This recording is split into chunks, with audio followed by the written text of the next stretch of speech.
من سنة بالظبط زي النهاردة كده كنت أكتر واحد يأس في الحياة. كنت شخص فاقد الأمل في كل حاجة، شايف نفسي فاشل، شايف نفسي عالة على الناس اللي حواليا.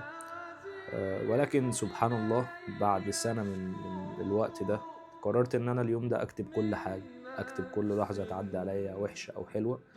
قررت إن أنا أوعد نفسي وعود بالكتابة عشان ما انساهاش.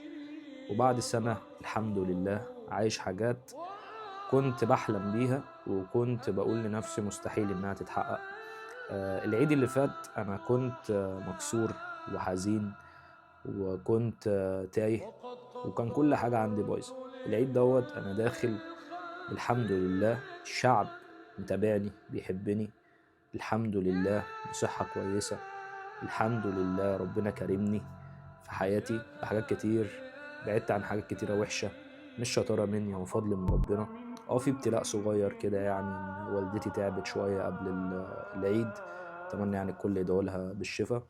ولكن لمّا جيت أبُص على اللي أنا كتبته خلال السنة ديّة، أنا بكيت، بكيت لإني الشخص اللي كان بيكتب كان شخص تاني خالص أنا ما أعرفوش دلوقتي.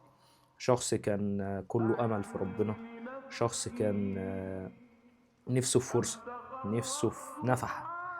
والشخص اللي أنا عليه دلوقتي لمّا جيت أبُص له حسّيت إن أنا مستغربه، وحسّيت إن البني آدم مننا لمّا بيرتاح بيحس إن الدنيا مألوفة ليه، أو ده حق مُكتسب. ده مش حق مُكتسب، وبُكرة ممكن كل اللي أنا فيه دلوقتي ده يتسلب منّي. نفس الكلام ليك. مش طالع أنكد، ولكن طالع أوثّق إحساسي إن الحمد لله ربنا كريم، وبافكّر نفسي وبافكّركم ربنا كريم. كل سنة وأنتم طيبين، وأتمنى بُكرة يعني أحاول أصلّي صلاة العيد في مكان أقدر إن أنا أشوفكم فيه. وعلى قد ما أقدر يعني لو قابلت حد وجه قال لي: عبد الملك أنا عارفك، في عيدية حلوة كده من أخوك البسيط.